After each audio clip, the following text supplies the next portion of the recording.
विषय ज्यादा चिंता करने वालों के लिए श्री कृष्ण की वाणी। धीमे शांत स्वर में। प्रिय मित्रों, आज अगर मैं आपसे एक प्रश्न पूछूं, आप आखिरी बार कब बिना चिंता के सोए थे?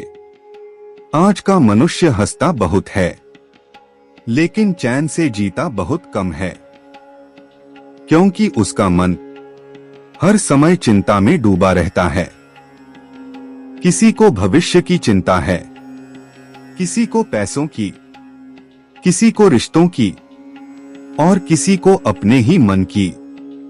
आज इन्हीं चिंताओं से घिरे मनुष्य को भगवान श्री कृष्ण अपनी वाणी से एक गहरी शांति देना चाहते हैं।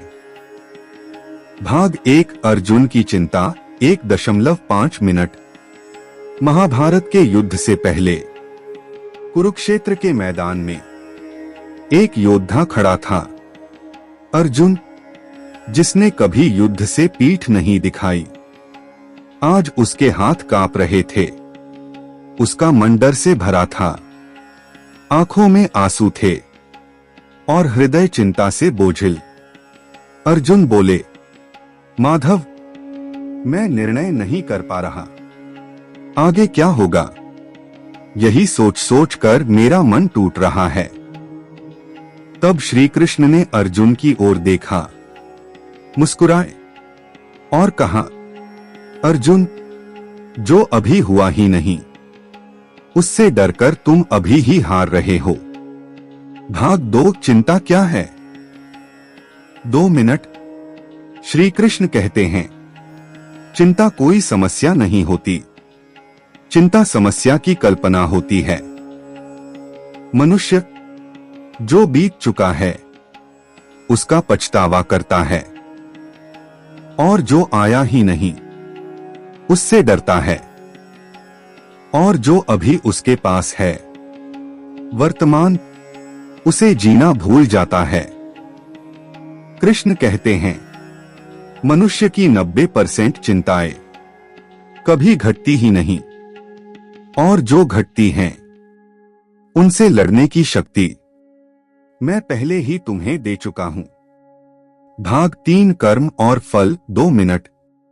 अब श्री कृष्ण अर्जुन को सबसे गहरी शिक्षा देते हैं। कर्मण्येवाधिकारस्ते मा फलेषु कदाचन, अर्थात तुम्हारा अधिकार सिर्फ कर्म करने में है, फल की चिंता मत करो। आज का मनुष्य कहता है, अगर सफल नहीं हुआ तो? अगर लोग क्या कहेंगे? अगर मेहनत बेकार चली गई तो? कृष्ण कहते हैं, जब तुम फल की चिंता करते हो तब तुम्हारा कर्म अशुद्ध हो जाता है। तुम कर्म करो, फल मुझे सौंप दो। भाग 4, किसान की कथा। 2 मिनट। एक बार एक किसान हर दिन भगवान से प्रार्थना करता, हे प्रभु, बारिश कब होगी? वह दिन रात चिंता करता, लेकिन खेत नहीं जोतता। एक दिन श्री कृष्ण उसके सामने आए और पूछा, तुमने खेत क्यों नहीं जोता? किसान बोला, प्रभु, मैं बारिश की चिंता कर रहा था। तब कृष्ण बोले, तुम कर्म छोड़कर चिंता कर रहे हो और मुझसे फल